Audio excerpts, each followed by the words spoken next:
جی break کے بعد programme میں دوبارہ خوش آمدید. نواب صاحب, مولانا فضل الرحمان صاحب وہ بھی 2024 سے پہلے تو لگتا تھا کہ مسلم لیگ نواز کے ساتھ تو ان کی بڑی گہری الائنمنٹ ہے. ابھی بڑے معاملات مولانا صاحب کے بھی ان کے ساتھ درست نہیں لگ رہے. پھر 26 میں ترمیم کے اندر مولانا صاحب نے حتی الامکان کوشش کی کہ تحریک انصاف کو وہ انگیج کریں.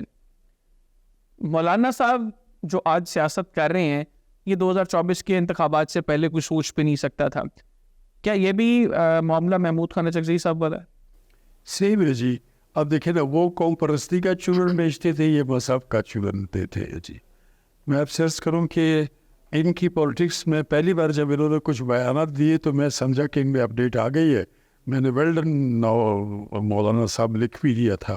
پھر میں نے اپنے آپ کو قرض بھی کیا کہ بھائی تم دیکھتے تو صحیح کہ وہ اس پہ ٹھہرتے بھی ہیں یا نہیں ٹھہرتے یا بنا رہے, لیکن اچھی بلڈنگ کی انہوں نے. مولانا صاحب بہت ہی سرد گرم ششیدہ بندے, یہ بولنا بھی ان کو آتا ہے, بڑے آرام سے بولتے ہیں. تو ان کے والد صاحب جو تھے انہوں نے ان کے بارے میں کچھ باتیں کی تھی اور میں ان کو اچھی طرح سے جانتا ہوں. کیا باتیں کی تھی؟ کہتے تھے نا کہ اس کے سامنے بات مت کرو, میرے کمرے کی میری باتیں جو ہے نا جا کے ایجنسیوں کو بتاتے ہیں. یہ اپنے ان کے مولوی مفتی محمود صاحب نے یہ کہا تھا مولانا صاحب کے بارے میں, آپ ان کے بارے میں. جی ہاں. اور پھر آپ کو میں ایک چیز بتاؤں آپ کو کہ پی این اے کی موومنٹ جب چل رہی تھی تو مذاکرات کے لیے بھٹو صاحب نے بڑی کوشش کی, نہیں ہو رہا تھا کام. ریاض خطیب بھی کوشش کی انہوں نے, وہ بھی نہیں بنا. پھر بابا نے بھٹو سے کہا میں کرواتا ہوں, کوشش کروں. تو وہ پریشان ہو گئے, حیران ہو گئے, کہتا ہے باروزین تم کیسے؟ تو بابا نے کہا وہ کہتے نہیں تم تو بڑی بات نہیں کرتے, تو بہت بڑی بات ہے, میں فیل ہو گیا انٹرنیشنلی.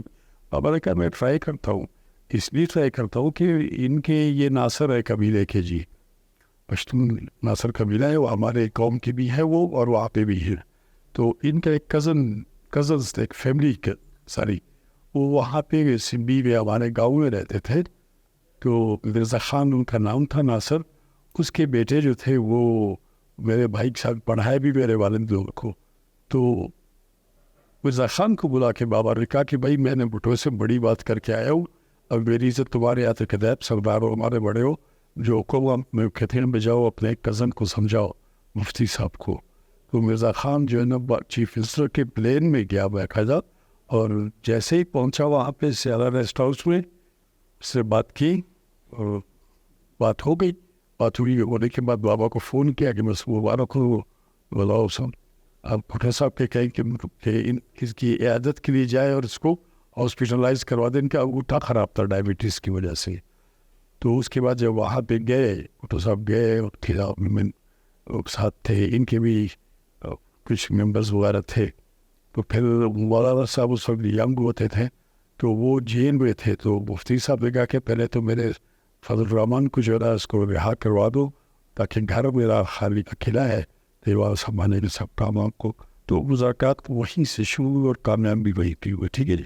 اور تو کہنے کا مطلب یہ کہ وہ والد صاحب جب ان کے کہتے تھے کہ یہ میری باتیں باہر بتاتا ہے, تو یہ بات تو آپ تو کسی اور کی. لیکن آپ سمجھتے ہیں کہ موجودہ معاملات میں جب مولانا صاحب نون لیگ کے ساتھ اگر معاملات بہتر کر لیتے ہیں, اور 26 ترمیم سے پہلے تو یہ باتیں بھی گردش کر رہی تھیں کہ مولانا صاحب کو کچھ آفرز کی گئی ہیں اور کچھ مولانا صاحب کے مطالبات میں بھی ہیں, جن میں بلوچستان کی وزارت اعلیٰ, خیبر پختونخوا میں گورنر, قومی اسمبلی میں اسپیکرشپ یا ڈپٹی اسپیکرشپ. تو یہ معاملات میں کو تھوڑی سی پروگریس ہو سکتی تھی, چلے 3 میں سے 2 چیزیں مولانا صاحب کو مل سکتی تھی. پھر جب پالیٹکس کا تو الٹیمیٹ گول ایک تو خدمت ہے, ایک اقتدار ہے. ہمارے یہاں پہ انفارچونیٹلی جو اقتدار اور طاقت کا جو نشہ ہے وہ گول یہاں پہ خدمت اس طرح نہیں کی جاتی. تو کیوں مولانا صاحب نے پھر اس موقع کو کیوں اویل نہیں کیا؟ اور آپ کے خیال میں موجودہ جو سٹائل آف پالیٹکس ہے مولانا صاحب کا, اس سے ان کا ووٹ بینک انکریز ہوگا؟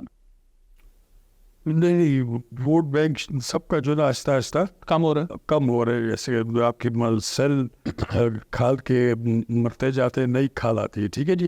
میں اب سرچ کروں کہ مولانا صاحب نے بلوچستان کی, میں سن رہا تھا وہاں پہ جب تھے آپ سے بات ہوئی تھی, تو میں سن رہا تھا کہ وہاں تو ان کا ایسا کوئی کینڈیڈیٹ ان کا نہیں تھا. اپنے بیٹے کو وہاں سے ایم پی اے کر کے چیف منسٹر بنانے کی باتیں ہو رہی تھی. سوری, لیکن آپ کو پتہ ہے کہ وہاں پہ ایک کینڈیڈیٹ تھا نواب اسلم بھائی ثانی. جی آپ کا جگری جی ہاں جگری ہے جی بالکل میرا ویٹ. تو اس میں پھر سوری تو وہاں انہوں نے اپنے بیٹے کے لیے کسی نے کہا, میں نے کہا یہ نہیں ہو سکتا, ہے نا آپ آلریڈی ہے, لیکن ان کو گورنرشپ مل گئی, بس ٹھیک ہے. انہوں نے اپنے بیٹے کو گورنرشپ دلا دی. تو اچھا کیا انہوں نے, اچھی گیم کھیلی. اور کچھ دیر کے لیے میں بھی سمجھا کہ مولانا نہیں. آپ کس گورنرشپ کی بات کر رہے ہیں جی, کس گورنرشپ کی؟ کے پی کی ان کے بیٹے کو گورنر بنایا نا جی. نہیں وہ تو فیصل کریم کنڈی صاحب تھا. اچھا نہیں ہوا, مجھے کسی نے کہا کیا نہیں وہ فیصل کریم کنڈی صاحب ہے. ٹھیک ہے, اچھا ٹھیک ہے, پھر صحیح. تو انہوں نے پھر نہیں کیا, ان کو وہ کیا ہوگا, آپ مجھے پتا تھا, بتایا کسی نے کہ بیٹے کی گورنرشپ کس کی ہو گئی. نہیں اچھا نہیں ہوئی ہے, بس وہ فیصل کریم کنڈی صاحب ہی ہیں. وہ تو کیونکہ مولانا صاحب نے کہا ہے کہ ہم گورنمنٹ کے ساتھ کسی طرح کا بھی اتحاد نہیں کریں گے, اور یہ جتنی بھی باتیں ہو رہی ہیں ہم نہ ہمارا اس طرح کا کوئی مطالبہ ہے, نہ ہم گورنمنٹ سے کسی طرح کا فیور لیں. میں پھر باہر تھا دور. تو بہرحال یہ ہے کہ انہوں نے مذہب کے نام پہ تو چورن بھی کرے جی. اب وہ بھی لوگ سمجھ گئے ہیں. پہلے کتاب تھی تو کہتے تھے کہ جناب یہ قرآن شریف ہے. میرے اپنے نوکروں نے, اس کے بعد گھر والوں نے, نوکر ایک تھا, اس نے کہا کہ نواب صاحب تو جیتے گا. وہ ہمارے یہاں فریز ہے کہ جو سردار ہوتا ہے اس کے اوپر 7 ولیوں کا سایہ ہوتا ہے. 7 ولیوں کا مطلب سایہ ہوتا ہے, تو سردار تو جیتے ہی جیتے. میں اس کو الیکشن 70 کے الیکشن میں لے کے گیا, ووٹ ڈال کے آ جاؤ. تو واپس جب آئے میں نے کہا پوچھو داد محمد کس کو دیا ووٹ دیا, کہ داں سائن اس کو دیا. کہتے صحیح. میں نے کہا کہ نواب صاحب تو جیتے گا, 7 ولیوں کا سایہ ہے اس کے اوپر. میں نے کہا یہ قرآن پاک ہے, تو ثواب کمانے کے لیے کھجور کو بھی ایون یہ کہتے تھے کہ یہ بھی نبی صلی اللہ علیہ وسلم کو پسند ہوتا تھا کھجور, تو کھجور کو بھی لوگ ہماری طرف کے لوگ دیتے ہیں. خراب. آپ قلم کے بارے میں کیا کہتے ہیں؟ اس کو کوئی مانتا نہیں ہے, مانتا نہیں. اچھا آپ سے تھوڑا سا تحریک انصاف کو ڈسکس کریں. آپ کے خیال میں پاکستان تحریک انصاف میں اس وقت جو لوگ لیڈنگ رول میں ہیں, کیا یہ سیریس ہے عمران خان صاحب کو رہا کروانے کے حوالے سے؟ میں آپ سے بالخصوص وکلا, میں نے آپ کے ایک پروگرام میں آپ سے کہا تھا کہ جب آپ نے کہا کہ ہم وکلا لائیں گے, MNAs بھی وہی لائیں گے, وکلا, تو میری سوچ کلیئر تھی. میں نے صاف کہا تھا کہ یہ وکیلوں کا کام نہیں ہے. وکیل تو جو ہے نا ہونے والی چیز کو ثابت کر دیتے کہ یہ ہوئی ہے, ایسے نہیں جی. تو یہ ان کو ڈال دیں گے آگے پیچھے معاملات میں. پولیٹیشینز پڑھا لکھا ہو یا بغیر تعلیم کے بھی ہو, لیکن کم از کم وہ سوسائٹی کی پلس جانتا ہے, سوسائٹی کی پلس. تو آپ سوسائٹی سے یونٹس لیتے ہیں نا جی, کسی بھی حلقے سے وہ سوسائٹی کا ہوتا ہے, تو وہ حلقے سے آ کے اپنا وہ پالیٹکس کی بات جانتا ہے. تو وکلا اس کے لیے غم بنے گی. میں نے آپ کو بتایا تھا جی, اچھی طرح سے آپ کو ہوگا, ٹھیک ہے. اور وکلا نے کہاں پھنسایا ان کو, وکلا نے کہاں پھنسایا. پھر عمران خان کی بات بتاؤں آپ کو کہ پرابلی انہوں نے 18 اکتوبر کو انہوں نے حلف اٹھایا تھا جی. 18 اکتوبر 2018 میں انہوں نے حلف اٹھایا تھا. تو میں نے 27 اگست کو میں نے وال پیپر پہ بھی ٹویٹ بھی کیا کہ ہوشیار عمران خان, قوم اور ملک کو آپ سے بہت توقعات ہیں, سلیقہ نظر نہیں آ رہا.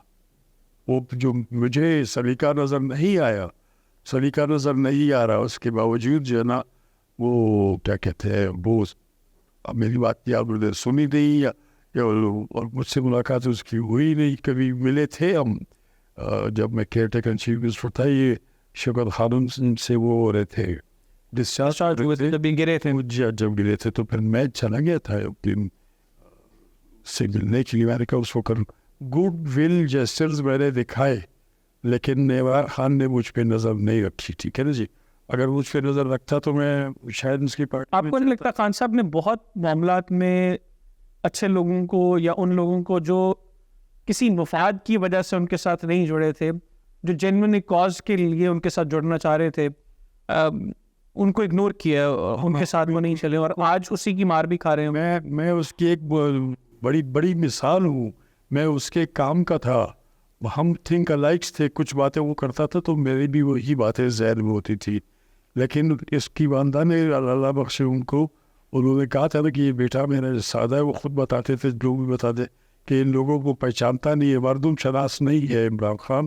اس کی والدہ کیسی ہے تو میں آپ کے سامنے بیٹھا ہوں، میں بھی ایک مرد تھا، تو اگر وہ شناس کرتے تو میں اس کی پارٹی میں ہوتا، میں لوٹا تو نہیں بنتا. نالائق جتنا بھی تھا میں، کوئی بات نہیں ہے.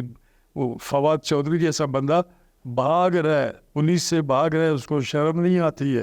ایسے بندے کو تو ایسا بٹیر جو بھاگتا ہے نا، بٹیر بعض لوگ بٹیر لڑاتے تو ایسے بٹیر کو کاٹ کے کھا جاتے ہیں کہ بھائی یہ دوبارہ نہیں لڑے گا. تو اب وہ اگر آدمی سمجھتے تو فواد چودھری نے، میں تو کوئی حکومت نہیں دیکھتا کہ وہ کبھی بھی کوئی اتنا پازیٹیو یا اتنا ماشاءاللہ اس جیسا کوئی سوچ والا نہیں ہے. وہ ہوگا تو ان کی پارٹی نے ہی ان کو غم میں پھنسایا ہے. وہ کہہ رہے کہ عمران مصیبت جھیلے، مزے ہم کھائیں. اور ابھی یہ جو لیڈرشپ ہے وہ یہی کچھ کر رہی ہے. ایسی کرنی چاہیے بالکل. مسئلہ تو ایشو تو کوئی بھی نہیں ہے. تو آپ سب سمجھتے ہیں آخر میں کہ ہمارے ملک میں جو ایک پالیٹکس کا سٹائل ہے اس میں فیملیز یہ آگے چلتی رہتی ہیں اور لوگ شاید اب تھوڑا سا تبدیل ہو گیا یہ سلسلہ، لیکن سب کانٹیننٹ کی پالیٹکس میں یہ چیز ضرور تھی کہ کامیاب وہی پولیٹیکل پارٹیز ہوتی تھی جن کو آگے فیملی ان کی کنٹینیو کرتی تھی، ان کو وراثت میں مل جاتی تھی. خیر تنقید بھی بہت ہوتی تھی اس چیز کے اوپر کہ یہ خاندانی سیاست چلتی آ رہی ہے. جی لیکن اگر خان صاحب کی فیملی سے کوئی شخص آ کے پارٹی کی کمان کو سنبھالتا ہے، ان کی بہن یا ان کی بیگم، تو پارٹی کے معاملات کمپیریٹیولی بہتر ہو سکتے ہیں. دیکھیے میں آپ سے عرض کروں کہ وہ اپنے گھر کو خود جانتے ہیں. ان کو اپنے خاندان کے جو ہے افراد ہیں ان کی پوٹینشلز کا بھی پتہ ہوگا، بہنوں کا بھی جو بھی ہے. وہ صرف یہ کہ عمران کی بہن ہے یا عمران کے باپ کی بیٹی ہیں تو اس وجہ سے میں نہیں سمجھتا اگر ان میں کوئی ہوگا نظر آ جائیں گی تو اس میں ان کا حصہ لینا پارٹی میں کوئی حرج نہیں ہے. اور پھر یہ ہوتا ہے کہ اگر خاندان کے ایک دو ساتھ ہوں گے تو وہ کم از کم لائلٹی کا لیول ہوگا. بہن ہو گئی، بھائی ہو گیا، بھائی تو کا نہیں ہے کوئی، لیکن بہن ہو گئی، عزیز ہو گئے، تو ان کے عزیز بھی تو آپ نے دیکھا کہ ان کی پارٹیاں مختلف ہیں. جی ان کے بہنوئی ہیں، کزن ہیں. لیکن وہ تو کہتے ہیں کہ ہمارے ساتھ انہوں نے دغا کیا نا، کہ ہمارے ساتھ کمٹ کر کے ہمیں ٹکٹس نہیں دیے، تو بس ہم سے پارٹیاں چھڑوائیں. یہ ان کا کام ہے جی. ہم اس میں نہ ہم پانی ڈال سکتے ہیں نہ ہم اس کے اوپر پیٹرول ڈال سکتے ہیں. ان کو خدا آ کر. نور صاحب آپ کو اب مستقبل قریب میں یہی گورنمنٹ ٹینیور کمپلیٹ کرتی دکھائی دے رہی ہے، اسی گورنمنٹ کے اندر آپ کو کوئی چینج بڑی کرسی پہ دکھائی دے رہا ہے، یا آپ سمجھتے ہیں کہ کمپلیٹلی سیٹ اپ تبدیل ہوگا اور ملک میں 2-3 سال کے لیے نیشنل گورنمنٹ فارم ہو سکتی ہے؟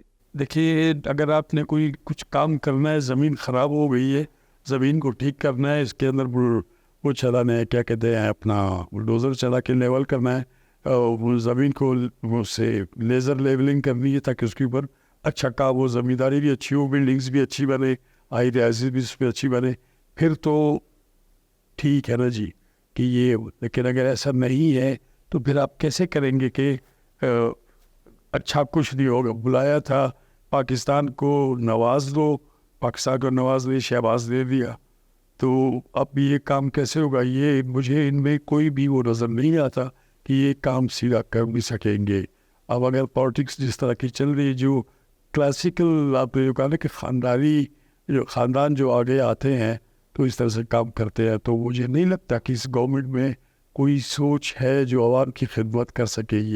یہ اپنا فوٹو دکھا کے اپنے آپ انہوں نے کیا کہ یہ کام کرتا ہے. کہ میرے ساتھ بیٹھا ہے، آپ جانتے ہیں، وہ خدمتگار ہے میرا، وہ کہتا ہے تم کام ہی نہیں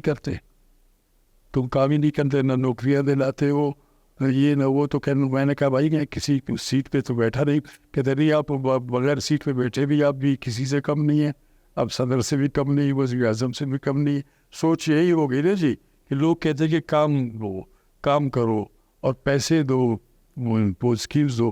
اب لالچ کا لیول بہت نیچے چلا گیا ہے جی. کسی کو کام گلی میں چھوٹا کام کروانے اور وہ خوش ہو جاتے ہیں.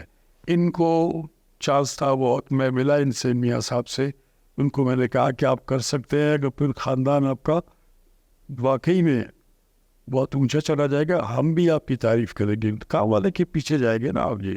عوام بہت تنگ ہے بیچارے، لیکن پوٹینشل ہم میں بہت ہے. اس کے باوجود بھی آپ دیکھیں ہماری انکمز کتنی ہیں، لیکن ماشاءاللہ لائف سٹائل بھی دیکھ لیجیے، ہر گھر کا لائف سٹائل اپنے حساب سے سب ٹھیک ہے. ان کو عوام کے لیے کام کرنا چاہیے. اور جہاں باہر بیٹھے ہیں وہاں سے آتے ہیں یہاں پہ تو پھر یہاں پہ بھی وہی کام کرے نا جی. آپ ٹھیک وہی کام کرے تو پھر بہتر ہوگا. کر سکتے ہیں جی یہ, کیونکہ ابھی ان کی اکثریت ہے, ان کا تعلق اکثریتی صوبے سے ہے. میں اس کو اکثریتی صوبہ کہتا ہوں اس وجہ سے کہ یہ کر سکتے ہیں. اگر یہ چاہیں تو جب اچھا کام شروع کریں گے میں بھی کاپی کروں گا, میرا بیٹا بھی کاپی کرے گا, میرے عزیز بھی پہاڑوں والے بھی ان کو کاپی کریں گے جی. ان کو چانس بہت ہے. یہ اپنے ساتھ اچھے لوگ لے, صاف ستھرے لوگ میں ڈرپوک لوگ لے. ڈرپوک میں بہت ڈرپوک ہوں. میں کرپشن اس لیے نہیں کرتا تھا کہ نام خراب ہوگا باپ دادا کا. یہ بھی ڈر ہے نا, خوف ہے. قبرستان میں جو پڑے اللہ کرے نواب صاحب کی یہ خوف سب کو ہے, سب کے دل میں یہ خوف ہے. بہت شکریہ نواب صاحب, آپ نے پروگرام کے لیے وقت نکالا. ناظرین, سابق وزیر اعلیٰ بلوچستان نواب ڈاکٹر غوث پشپاروزی سے ہمارے ساتھ موجود تھے. گفتگو ان کی آپ نے سنی. آج کے پروگرام سے مجھے میری ٹیم کو اجازت دیجیے. اللہ حافظ. پاکستان زندہ باد.